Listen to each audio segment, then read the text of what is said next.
Hey, welcome to the OMG Tarot podcast. I'm your host, Lindsay, aka OMG Tarot. As I'm recording this, it is officially fall. It is September 22nd, the fall equinox, the first day of Libra season, and Mabon. Does that have anything to do with the card we're diving into today? No, but I wanted to ground us a bit in time and space. So here we are, ready to dive into our next card, the Fool. The Fool is number 0 in your tarot deck, which is kind of an interesting position that the Fool is number 0 and not number 1. Here's one way you can interpret it. You can interpret the Fool as kind of existing outside the major arcana, because the Fool is essentially our main character. It's the avatar onto which the reader and the querent projects themselves as they pull readings from the deck and go through the Fool's journey. Building on that, you can interpret numbers 1 through 21 as the events that occur along the Fool's journey. So the Magician isn't really our main character here, but rather something that the Fool encounters. The Fool has the Magician moment, and then eventually the Fool has the High Priestess moment, then the Empress moment, and so on and so forth. The Fool himself is a blank slate. And the Fool's journey refers to the adventure that this character takes as he moves through life's lessons and learns more about himself and becomes a more self-actualized person. When I see the Fool, I see the phrase ignorance is bliss, because the Fool has no idea what's about to happen as he jumps off this cliff. And take a look over at his expression on his face. He doesn't care. The Fool is not worried about what comes ahead, and in fact, the Fool is pretty excited about what comes ahead. The Fool is diving into a significant undertaking, and he's along for the ride. He's just going to see where this takes him. There's a lot of optimism in this card. Look at that big, bright yellow sky behind the main character, and the sun in the upper right-hand corner. That's actually a big part of why I chose to do the Fool this week, because last week, the sun, we took a look at some of the similarities between the Fool and the Sun. They've got similar color palettes, and they're both accompanied by friendly white animals. But most importantly, I want to focus on the similar energy of these cards, because while we talked about how in the Sun, that was all about your authentic self and being uninhibited and not afraid to showcase all your colors and every part of you that makes you unique. Perhaps you can make the argument that the Fool is a very pure, uninfluenced version of the querent, and that once the Fool makes it through all of those challenges over to the Sun, they've learned how to be truly themselves and be comfortable in their own skin. So really, we're all the Fool, and without further ado, let's break down this image.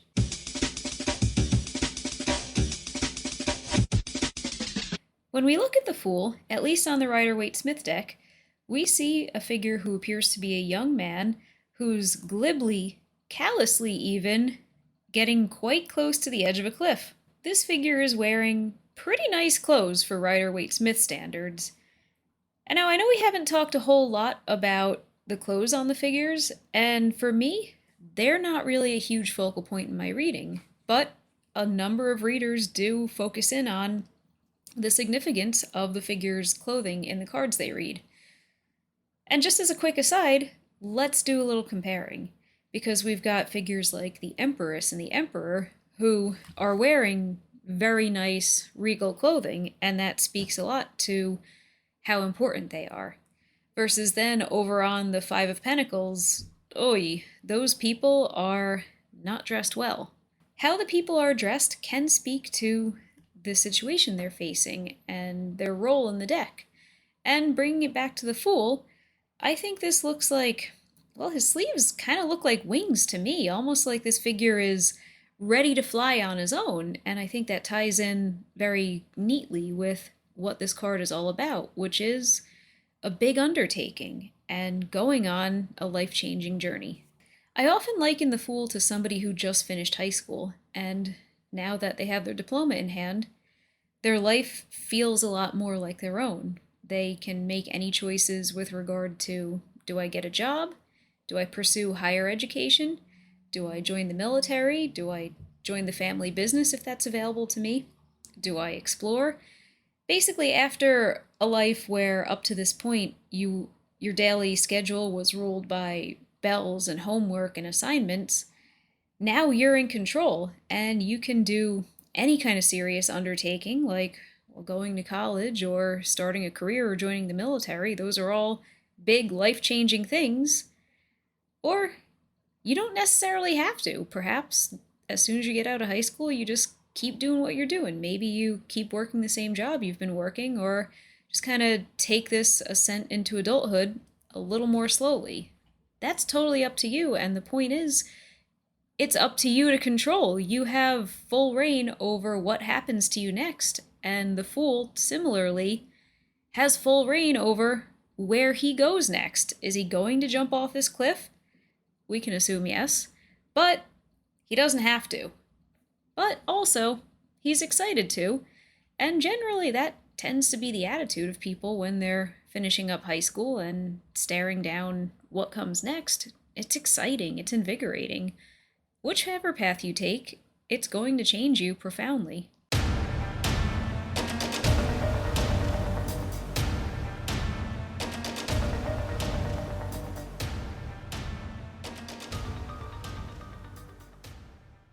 This figure also has a small bindle over his shoulder. That's the bag on the stick that he's got behind his back. This symbolizes a lack of baggage. The Fool is going on this journey without very many experiences to carry with him and influence his future decisions. The Fool is also on solid ground, at least for now, but as we can see, he's not going to be shortly. I think we've talked about this a bit in previous episodes, where take a look at the figure's feet. Are they solidly rooted to the ground? Are they kind of up on their toes or perhaps not balanced all the way? This speaks to how grounded they are in the situation they're facing. And here, I think it's interesting that the Fool seems to be voluntarily lifting his feet up from the solid ground, almost like he doesn't expect to be grounded much longer. Let's also draw our attention to the mountains in this card because there are a number of them. And in tarot, mountains typically symbolize hurdles to overcome. We can look down at the bottom of this cliff off in the distance. There's some kind of short mountains, but then, positioned as if they're further behind those small mountains over on the horizon line, we have very tall mountain peaks, so tall that they look like they've got snow on them. And the size difference between these is like the difference between the Appalachians and the Rockies. Those big mountains make the smaller mountains look absolutely puny in comparison. And I think this is symbolic of the journey the Fool is going to go on. Because let's think about who he's going to meet and the order that he's going to meet them in. Next up, we have the Magician, followed by the High Priestess, followed by the Empress and the Emperor and the Hierophant. These are very literal figures to meet, and they occur early on the Fool's journey because they're a lot more tangible and they're a lot more grounded in our day-to-day mundane existence. The Magician is all about getting acquainted with the tools familiar to you, and the High Priestess is the gateway between our mundane world and the spiritual one. She's quite literally asking, do you want to move forward with this? And are you going to press on with getting to know yourself as a spiritual being?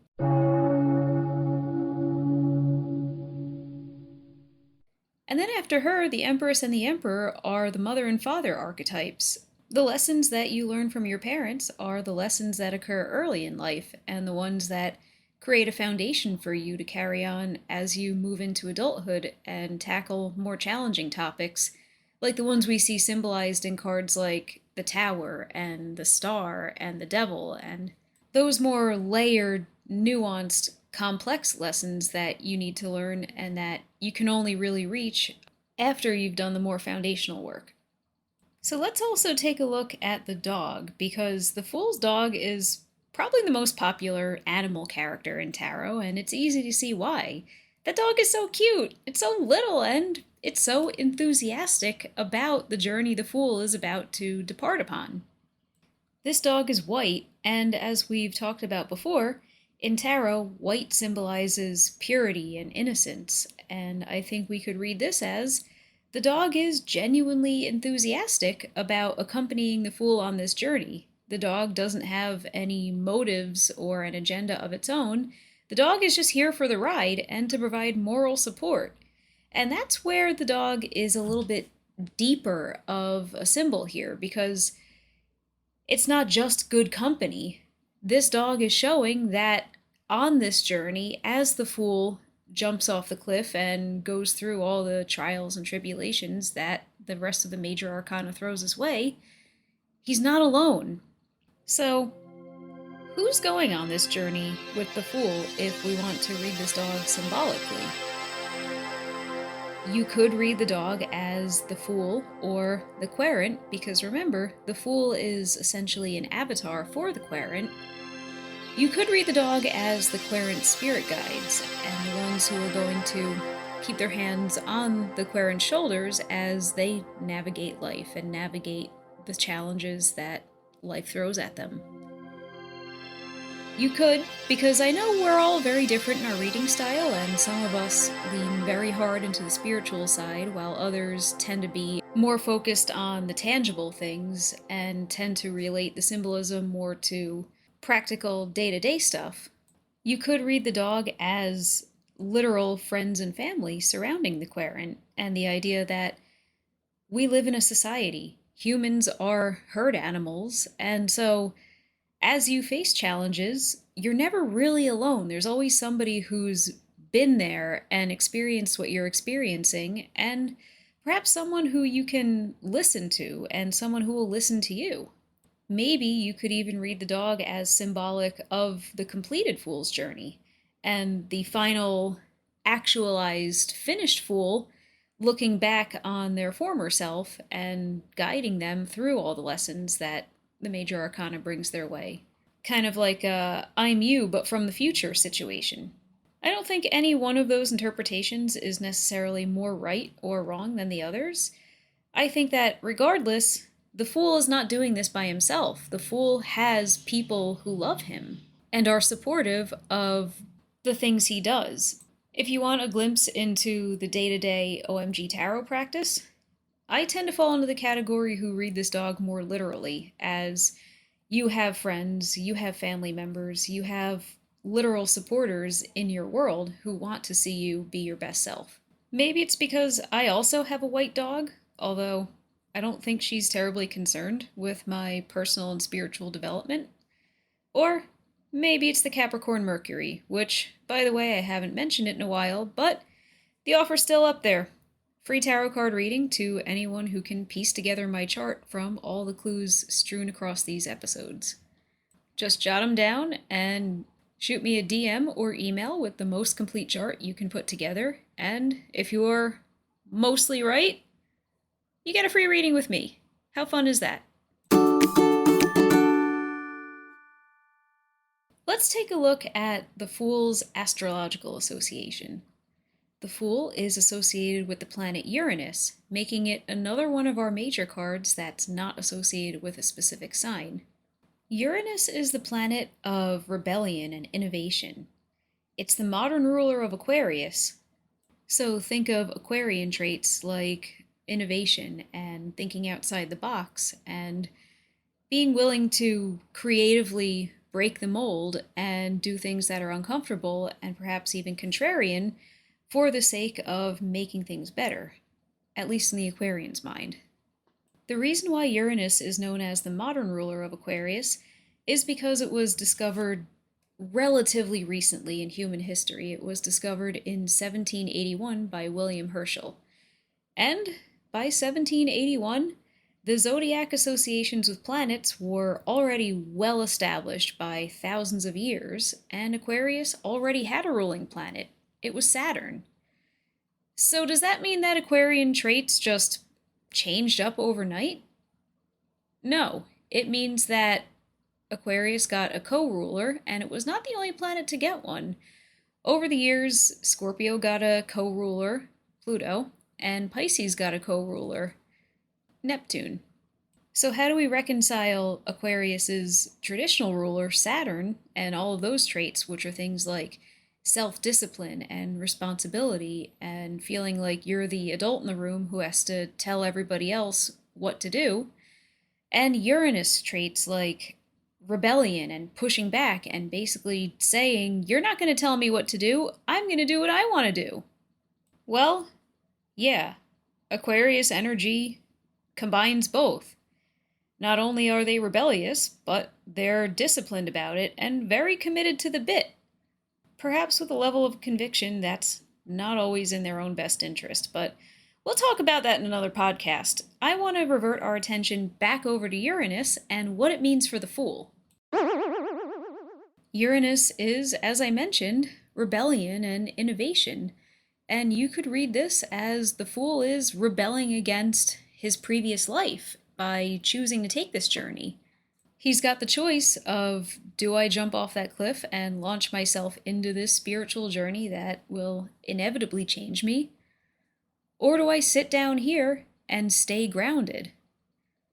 We know how the story goes because we have the rest of the major arcana, but not everyone else would make that choice. And I think Uranus is symbolized here by choosing to innovate and usher in a new era of progress for yourself. It's the Fool is opting for spiritual development and really just all sorts of development. So let's drop the Fool into the major arcana. After the Fool, we have the Magician. The Magician is packed with really tangible symbolism, like the 4 tools on his table. Those 4 tools are the 4 suits of the minor arcana. He's also got that Ouroboros belt, which symbolizes the work he's going to be doing, which is creation and destruction and working his way into that perpetual cycle. But it's all very literal, and following up after the Fool, we could read this as the tutorial or the crash course. It's you're getting acquainted with the tangible parts of the journey you're going to go on and the tools that you're going to use. After he's mastered these tools, he meets the High Priestess, and she's kind of the other side of that. She's the reason why our Fool is doing what he's doing. She's that gateway to self-mastery and spiritual enlightenment. But she's also a couple cards down, so let's take a look at who comes before the Fool. You could say, nobody comes before the Fool. The Fool is number 0. And yeah. And earlier, I did say that you could interpret the Fool as existing outside the major arcana because 0, it's not really a number, it's the absence of a number, and the Fool is not one of the scenarios, but rather the character. But also for continuity's sake, let's read the World as the predecessor to the Fool, because after the World, where do you go? You start the journey all over again. So if we want to read it like this, we could read it as the Fool comes after a sense of completion and after a sense that the cycle has reached its terminal point and begun again. Maybe that cycle was the previous lifetime that this person had, and now they're starting fresh. Maybe, to go back to our high schooler analogy, the world is the cycles of all their childhood years, all of their school years bookended by summer vacations and punctuated by all of those traditions and junctures and lessons that they learned over the years. And now they've got all of that squared away and part of them, but they're moving forward. That moving forward without carrying any sort of baggage with you is what you would read into this card when it comes up in a reading. So let's do a few example polls featuring the Fool to see how it might play out. When the Fool comes up in a reading, the cards aren't calling you foolish. I've had a couple of Aquarians go, "Hey, why is the deck calling me a fool?" Don't worry, that's not what's happening here. So why is he called the Fool? Well, I'm not quite sure, but what I do know is that in older decks, the Fool hasn't always been called the Fool, and the Fool hasn't always been depicted the way you see it in your Rider-Waite-Smith deck. In many older decks, this card is depicted as a vagabond or a wild man. He might have all kinds of messy hair and look all disheveled. He was also often depicted with feathers on his head to symbolize him being feather-brained. These earlier decks depicted him as more so ignorant than stupid, and by that I just mean that he's unaware of a lot of the things that he's going to encounter, and that he's more of a blank slate to be imprinted on, which is still a theme that we see in the Fool today. So, words have meaning, and our modern understanding of the word Fool doesn't exactly line up with the original intention of this card. Perhaps if I was designing a tarot deck today, I would name this card something like the Seeker or the Newbie, something that captures his essence as the upstart and the one who's still in that blank slate stage and ready for whatever life throws his way, without the connotations of the Fool, because this guy's not dumb at all. He just doesn't know things yet. There's a huge difference between those two. Here's our scenario. I'm thinking about buying a Jeep, but my adult son keeps telling me, "No, Mom, don't buy a Jeep, you shouldn't buy a Jeep." Tarot cards, why? We shuffle, shuffle, shuffle, and oh, there's the Knight of Swords. So we've got the Fool and the Knight of Swords. And reading these left to right, I see the Fool not really caring about where this journey is going to take them, instead just excitedly walking toward and ready to take the plunge. And the Knight looks like he's trying to swoop in and save the Fool, which, if you go back to our Knights episode, you would know that the Knight of Swords is the one whose primary weapon is his intellect and how he uses his brain. So I'm getting the sense here that the Knight of Swords, the son in this scenario, is trying to swoop in and save his mother from getting herself into something that he thinks is a bit much for her. Emphasis on he thinks. I don't know from this poll if it is or isn't a good idea for her to get the Jeep, and that wasn't the question. The question was, why is my son so adamantly against me buying this Jeep?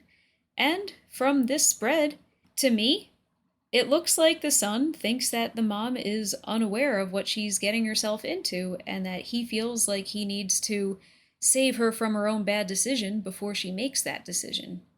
We could pull more cards to see, well, is the son justified in this, or is he just making assumptions?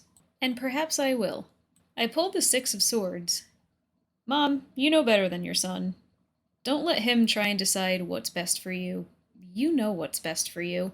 In this card, we see somebody who's navigating a small boat, and they've got a bunch of swords all the way in the front of the boat, along with 2 passengers. I'm not going to get into the nuances of this card and all the details, but suffice to say, I think she knows plenty, and perhaps knows more than the son is assuming she knows, and I think she's perfectly capable of navigating this herself. So, yeah, buy the Jeep. The Jeep is going to be an invigorating journey for you. The Jeep might be how you get yourself to places you've never seen before. And if your son is not along for the ride, well, the Jeep is.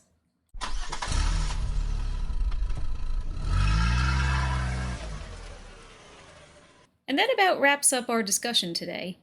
I hope you learned something, and I hope that the next time the Fool comes up in one of your polls, you feel confident to read into the rich symbolism on this card. If you want to stay up to date on what I'm doing and get more tarot goodness, give me a follow on Instagram. My handle is its_omg_tarot. You can also head over to my website, omgtarot.com, and if you are planning on booking a Halloween or other holiday party, book me. I do parties. I don't know if I've mentioned that before, but I do. So, if you're in more or less the same geographical area that I am, head over to thebash.com and search for OMG Tarot.